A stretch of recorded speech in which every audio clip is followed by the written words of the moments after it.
Bueno, en Chile durante el año pasado el índice de precio selectivo de acción, o sea, el IPSA, cayó en un 7,1%, disminuyó con relación al año 2012. Ese es un fenómeno que fue generalizado en muchos de los países llamados emergentes, en que los índices, los patrimonios bursátiles cayeron, lo que quiere decir, dicho con otras palabras, que las sociedades, mirado desde el punto de vista comercial, tienen menos recursos que antes. Experimentaron ese descenso. Ahora, en el caso de Chile, eso se vio agravado por la caída muy fuerte de algunos patrimonios bursátiles. El más marcado fue el de la Sociedad Química y Minera de Chile, la SQM, que cayó violentamente consecuencia de dos hechos.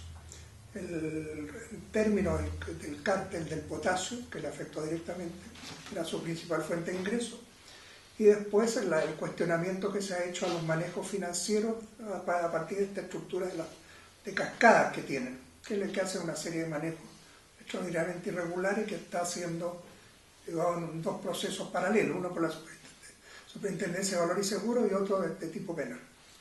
Eso fue en Chile y en los países emergentes. A nivel mundial, al revés, los patrimonios bursátiles crecieron. Y eso generó un cambio llamámoslo así, en el mapa de la extrema riqueza global. Se produjo una variación de posiciones. Volvió al primer lugar Bill Gates, descendió por tanto Slim, el mexicano Carlos Slim, al segundo lugar. Ahora, una de las cosas novedosas de estos resultados de los patrimonios, del resultado de los mercados accionarios a nivel mundial, fue el aumento de la participación de las sociedades del área de la informática y la tecnología, que pasaron a tener una presencia mucho mayor, por lo tanto su participación en el ranking de los multimillonarios, que es el que lleva Bloomberg, ganaron posiciones extraordinariamente. Ahora, desde el punto de vista chileno, entre los 300 multimillonarios mayores, más grandes del mundo, figura uno solo. Repito, esta es la estadística de Bloomberg, que la lleva diariamente. Y estos son los datos al 31 de diciembre del 2013. Y lo único que figura es la viuda de Andrónico Luxig. Podríamos decir de otra manera el grupo Luxig. Y eso tiene la siguiente cosa que yo destacaría, que es el distanciamiento muy grande que tiene el grupo Luxig del resto de los principales grupos económicos chilenos, que son más o menos lo mismo de siempre, los Angelini, los Mates, los Falabella, por darles su nombre genérico, donde van varios grupos económicos, y Paulman. Hay un distanciamiento cada vez mayor y que lo origina fundamentalmente las ganancias extraordinarias que obtuvieron en el cobre. Entonces el grupo Luxio, la viuda Andrónico Luxig, está en el lugar 61, si no me falla la memoria, entre las 300 mayores fortunas a nivel mundial. Y repito, lo que yo destacaría fundamentalmente eso es el distanciamiento que toma este grupo, que tiene presencia en varias áreas de la economía, pero el cual su centro más importante de operación es Antofagasta Minerals, a través de los cuales controlan las empresas cupríferas y que le han dado rentabilidades extraordinariamente elevadas.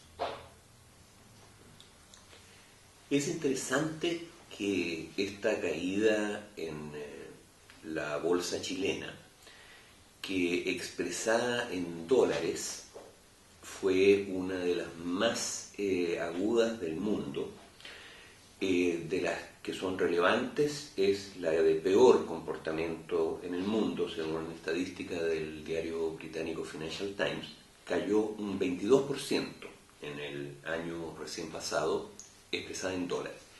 Pero como paralelamente las bolsas de los países desarrollados crecieron, también expresadas en dólares, en un 30% medidos por el índice principal estadounidense, que es el Standard & Poor's 500, que son 500 acciones de la bolsa norteamericana, subió 30%, mientras la chilena caía 22%, es decir, en términos relativos, la distancia entre ambas, digamos, se redujo en un 50%.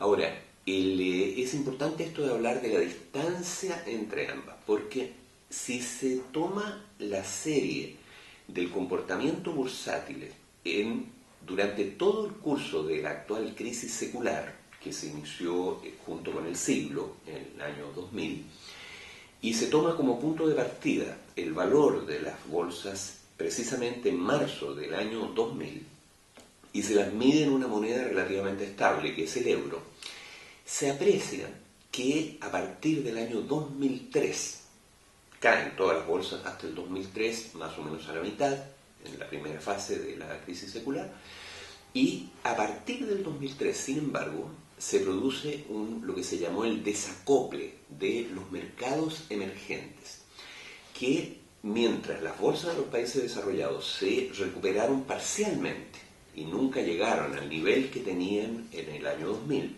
por ejemplo en el 2007 llegaron más o menos a un 80% de ese valor, sin embargo los países emergentes se dispararon hacia arriba. Y lo más impactante es que luego de la caída del 2007 y en la nueva recuperación que hay a partir de marzo del 2009 y hasta fines del 2010, la bolsa chilena se dispara de una manera completamente desfocada y llega en algún momento a estar 4 veces más alta que las principales bolsas mundiales. Sin embargo, esta gigantesca burbuja que afectó todas esas bolsas se empieza a pinchar, llamémoslo así, a fines del 2010 y desde ese momento hasta hoy día la bolsa chilena ha caído un 40%, mientras las bolsas de los países desarrollados se han recuperado. Entonces, ahí, si uno mira el índice, que los autores lo pueden ver en www.sendachile.cl, están estos gráficos, es perfectamente posible apreciar cómo se ha venido en realidad reacoplando los mercados emergentes con los mercados desarrollados, que como son muy grandes reflejan de una manera mejor el comportamiento real de la economía mundial, que de alguna forma se está recuperando. Ahora, esta gigantesca burbuja muestra el peso que tiene o que adquiere el capital especulativo en los periodos de crisis, porque en los periodos de crisis secular ocurre que al no encontrar oportunidades de inversión productiva en las economías más importantes, que siguen pesando más de la mitad de toda la economía mundial, el capital especulativo entonces se vuelca a otras cosas en las cuales puede especular, entre las cuales están las monedas y las bolsas de los países emergentes y también el precio del cobre. Es impactante apreciar que el precio del cobre tiene una suerte de superciclo, como lo denominan hoy día, en que tiene una suerte de montaña de precios altos en 2 periodos muy marcados de los últimos 40 años.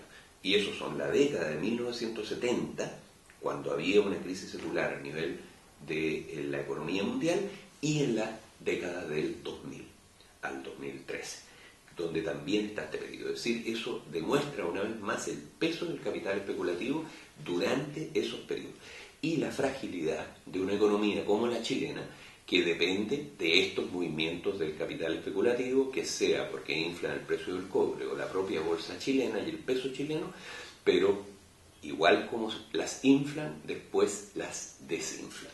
Y el problema que tiene la economía chilena para los próximos años es que esta bonanza especulativa que lo benefició en este periodo de los años anteriores, claramente parece estar terminando. ¿En qué nos afecta al ciudadano común esta baja en el valor de las bolsas chilenas? ¿En qué lo ve reflejado? ¿En el empleo? Que es una relación indirecta, en mi opinión, ¿no? No hay una relación directa salvo hechos muy puntuales, o sea, empresas determinadas, porque ya señalábamos que en esta caída, la que se produce el año pasado, hay empresas que están metidas por medio. Una de ellas es la socioquímica minera. Entonces ahí efectivamente hay un impacto directo.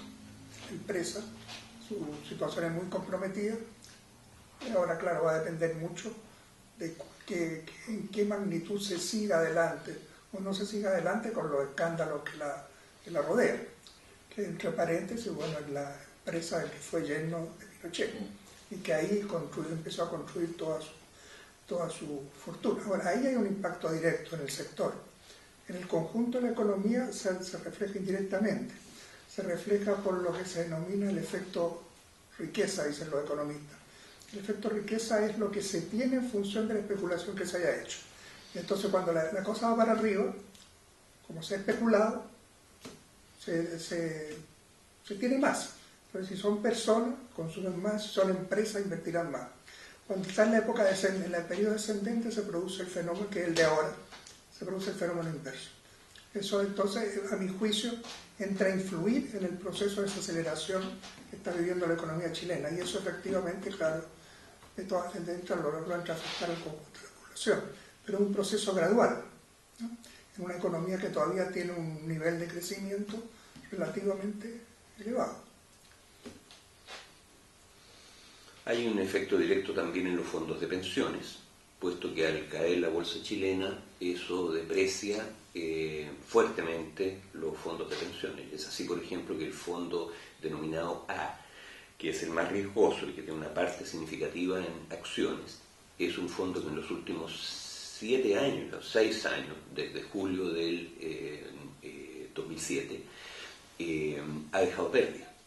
Es decir, desde ese momento hasta ahora tiene más o menos un 9% de pérdida ese fondo, el fondo A.